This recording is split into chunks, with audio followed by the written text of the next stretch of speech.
Tiene la palabra el diputado Mario Negri. Señora Presidenta, he tratado desde el año 2013,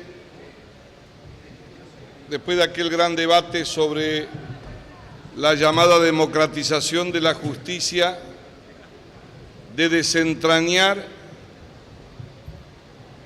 cuál era la estrategia, la filosofía o la concepción que tenía el gobierno en la mirada de su relación con la justicia. He tratado de desentrañar cuál fue el clic que quebró la idea originaria con la que Néstor Kirchner se ganó el respeto en la designación, en la propuesta y designación de los miembros de la primera Corte con su gobierno. Y la verdad es que creo que se produjo un clic a partir de un momento determinado a donde la justicia, o mejor dicho, el gobierno, empezó a tener problemas con la justicia. La justicia empezó a incomodar al gobierno, a molestar, frente a una concepción a donde subyace la idea de que el Poder Judicial puede ser bueno y eficiente e inclusive resolver bien los problemas entre los privados. Pero ojo con meterse con cosas del Estado que molesten al poder. Y eso comenzó a suceder en el 2006 aproximadamente. Y ahí se produjo la primera contradicción con el cambio no solo del discurso y de los fundamentos, sino del concepto expresado por quien hoy va a terminar su mandato y entonces legisladora, la presidenta Cristina Fernández de Kirchner. Cambió el concepto radicalmente de lo que era el Consejo de la Magistratura, del equilibrio en su representación y de la composición del mismo. Se modificó la representación, menos las del Ejecutivo, y conformaron la primer mayoría que hoy, al terminar en el análisis de este paquete de 5 leyes de implementación del Código de Procedimiento Penal, como se ha expresado a lo largo del debate y veremos en 2 palabras, hace de ese lugar y de ese seno del Consejo de la Magistratura el ejercicio de mayor discrecionalidad, no solo en el presente, sino que se pueda proyectar en el tiempo en la medida que tengan mayoría en él. Inclusive bypaseando al propio Senado y en contradicción con las propias decisiones de la Corte Suprema, cuando en el año 99 mandó a modificar, después del caso Rosa, la subrogancia que estaba prevista en la ley del Consejo de la Magistratura. Y ahí comenzó un camino a toda velocidad, a veces desprolijo, recusaciones, apelaciones en masa. Recuerden ustedes, cámaras de casación que en vez de agilizar buscaban trabar los procedimientos judiciales. Y el punto de inflexión fue la decisión de ir por el Ministerio Público, y vino Reposo, se fue rápido, vino Gil Carbó, trajo currículum, pero nadie le miró a la política. Y por primera vez en la historia del Ministerio Público se comenzó a desarrollar una estrategia basada sobre la discrecionalidad, la concentración del poder. Nunca jamás, ni aún al principio de este gobierno, un procurador se hubiese animado con tanta discrecionalidad a superponer facultades que no le correspondían en designaciones, en traslados, en subrogancia de fiscales. Obligó a 200 funcionarios que ganaban más de 50.000 pesos que rápidamente se afiliaran a la Asociación de Magistrados para que fueran a elección. Juró defender los intereses de la ciudadanía y en el acto armó justicia legítima. Partidizó políticamente la decisión y después fue por el segundo hito que marcó la actitud de la procuradora por la voracidad de la discrecionalidad, pero que tuvo que retroceder por lo grosero, que fue el caso Campagnoli. Mostró en esencia cómo la discrecionalidad podía desafiarse a sí mismo, constituyendo un tribunal a contrapelo para sacarlo de cualquier manera, y tuvo que retroceder. No hubo forma. Entre el 2012 y el 2014 vino una sonada de designaciones de conjueces. 10 conjueces en la Corte Suprema que fue declarado inconstitucional por no respetar el procedimiento que establece la Constitución. 300 jueces, conjueces inferiores. 16 conjueces en juzgada de primera instancia civil y comercial en la capital federal. Vino el pleito con Clarín y ahí nomás inventaron la ley del persaltum. Todo con nombre y apellido, sobre la marcha, para que no moleste la pelea del poder. Y ahí nomás, en menos de un mes, la ley de democratización de la justicia, sobre la que no me voy a demorar, pero que recuerdo aquella anécdota de los jueces siendo candidatos por los partidos políticos y que advertimos del grado de inconstitucionalidad que iba a tener. Sobre el pucho fueron con medidas cautelares que tendían a trabar el proceso del ejercicio del derecho legítimo para reparar un derecho que el Estado lo pudiera avasallar. Eligieron el nuevo Consejo de la Magistratura, pusieron una presidenta que en el acto juró y antes de saludarse puso la camiseta. Y sus primeras palabras fueron para confrontar con el máximo tribunal. Denunciaron por sedición a los senadores. ¿Se acuerdan lo que pasó?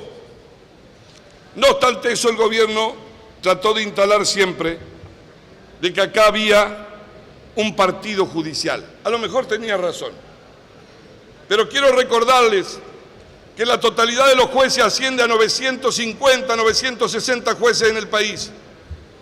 En la administración desde Néstor Kirchner hasta ahora 560 designados el Frente para la Victoria. Y hay un 25% de subrogancias en ejercicio. Y después que se vote, si tiene el número, la ley de subrogancia nueva, van a poner en cabeza del Consejo de la Magistratura, que más que de selección va a ser de designación, otra tronada de subrogantes. Es decir que no menos del 60-65% de los jueces de la Argentina corresponden, si fuese así, yo no creo, a un partido judicial, al del gobierno, que es el que lo designó.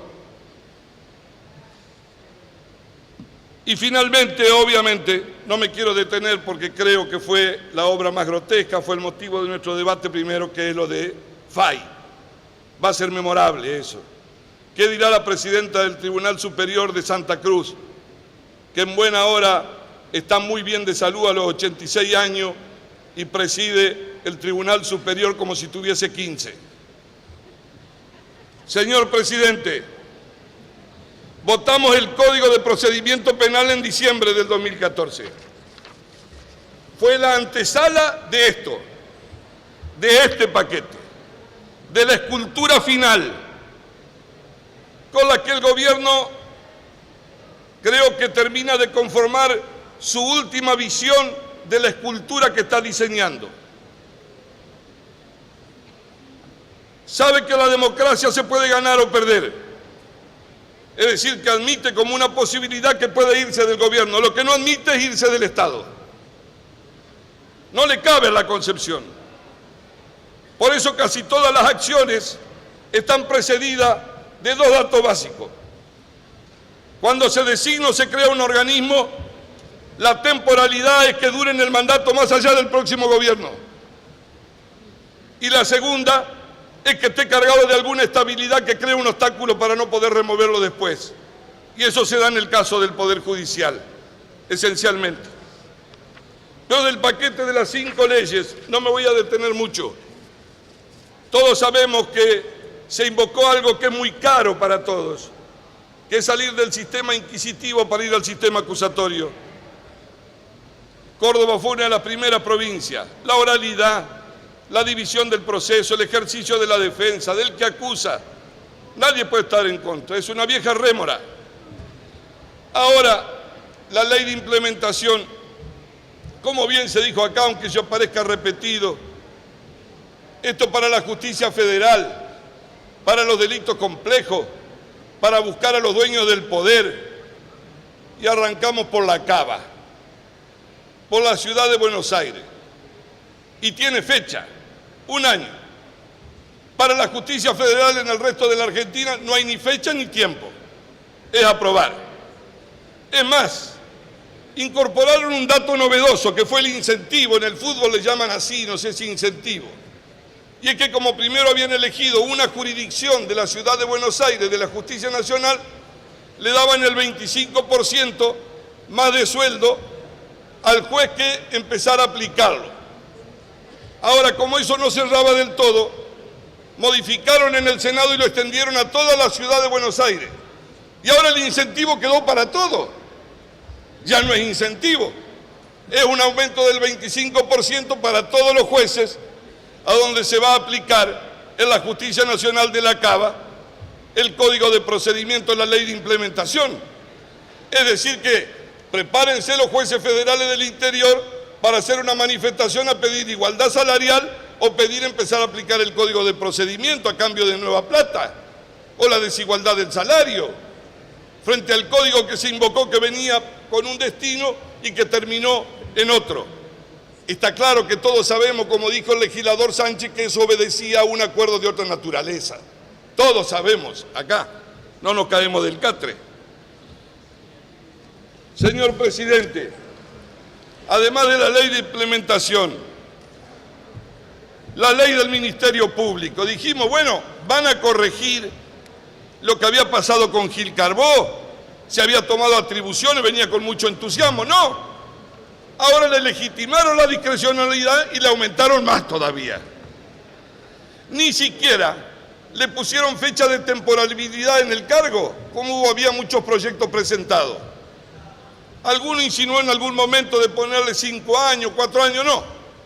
Quedó con carácter vitalicio. Directamente. No me voy a detener porque no me queda mucho tiempo.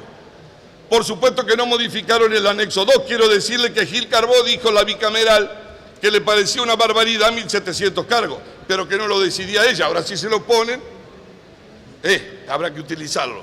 No. Ahora sí le van a legitimar que el procurador pueda poner a dedo y sin criterio objetivo los titulares de las procuradurías, que son tan importantes, de las unidades fiscales que ella creó por primera vez como el Procelac. Puede realizar modificaciones respecto a los procuradores que estaban frente a la Corte Suprema. Ahora los designa ella, los sacó del cargo a donde estaban. Sigue sin poner en el Ministerio Público, admitió que hubiese sido importante, pero no propuso la modificación para que la auditoría controle.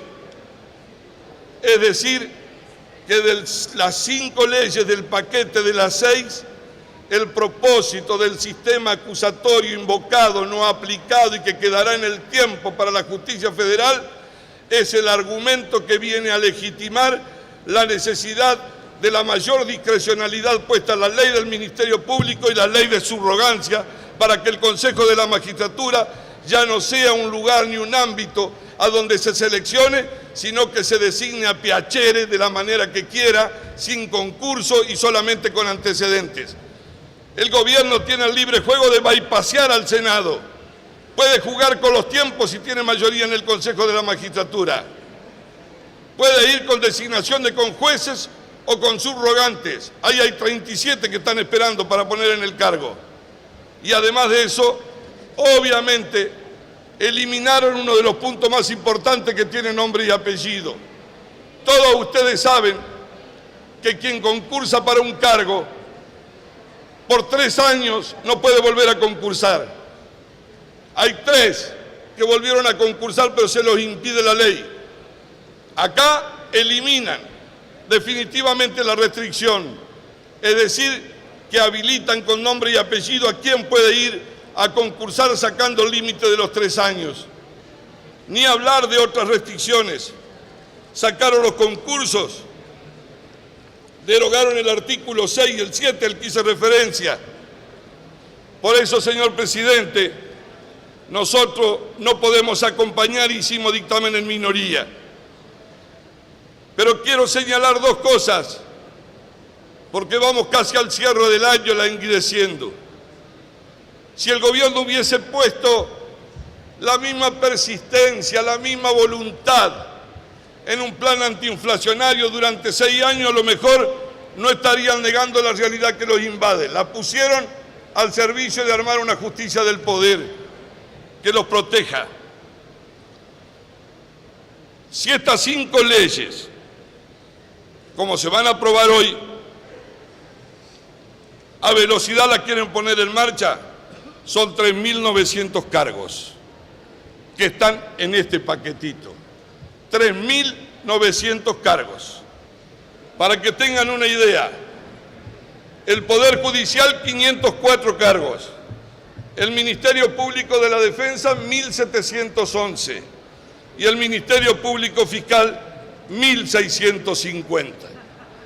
Si al Poder Judicial le sumamos además la hegemonía con el 65% de los jueces de la patria judicial que nombró el gobierno, pero que se ve que están en contra del gobierno, y además de eso, vemos cómo la temporalidad ha jugado a los cargos designados para ver si pueden permanecer en el tiempo, como es Batela, que podría seguir al 2018, o Sabatel hasta el 2017, según la ley, o la comisión que menos mal después derogaron, que era una comisión de seguimiento con un cargo por 6 años, es decir, para que pase otro mandato completo, designando en mayoría desde el gobierno que pudiera terminar y perder.